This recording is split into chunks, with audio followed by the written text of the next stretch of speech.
नागपूर महानगरपालिकेअंतर्गत सुरू असलेली भरती प्रक्रिया आता शेवटच्या टप्प्यात आली आहे. मुख्यमंत्री सेवाकाल कार्यक्रमाअंतर्गत ही भरती प्रक्रिया राबवली जाते आणि आता पुढील निर्णय कोणत्याही क्षणी लागू शकतो. तुम्ही इमेजमध्ये पाहू शकता. एकूण विविध गटांमध्ये पदांची संख्या दिली आहे. ग्रुप वाईज मंजूर पदे आणि रिक्त पदांची माहिती देण्यात आली आहे. ही संपूर्ण प्रक्रिया नागपूर महानगरपालिकेच्या अधिकृत विभागातून केली जाते. आणि महत्त्वाची गोष्ट म्हणजे या भरतीसाठी गुणांकन मार्क सिस्टम सुद्धा निश्चित करण्यात आलाय. Important update. सध्या मिळालेल्या माहितीनुसार नागपूर महानगरपालिकेमध्ये हजारो पदे रिक्त आहेत. 8,659 पर्यंत संख्या सांगितली जाते. यामुळे ही भरती मोठ्या प्रमाणावर होण्याची शक्यता आहे.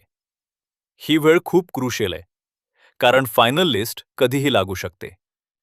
डॉक्युमेंट व्हेरिफिकेशन पूर्ण झालेल्यांसाठी सिलेक्शन प्रोसेस सुरू होऊ शकतो. आणि लक्षात ठेवा, एक छोटी चूक बराबर सिलेक्शन कॅन्सल. आता पुढे काय होणार? फायनल मेरिट लिस्ट लागेल. वेटिंग लिस्ट सुद्धा रिलीज होऊ शकते. जॉईनिंग प्रोसेस सुरू होईल.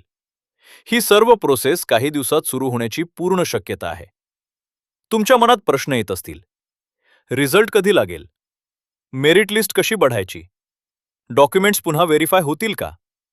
हे सगळं मी पुढच्या व्हिडिओमध्ये फुल डिटेलमध्ये सांगणार आहे. म्हणून चॅनल सबस्क्राईब करून ठेवा. रावीस करिअर अड्डा. कारण इथे तुम्हाला सर्वात फास्ट आणि ॲक्युरेट अपडेट्स मिळणार आहेत. आणि व्हिडिओ युजफुल वाटला असेल तर लगेच शेअर करा.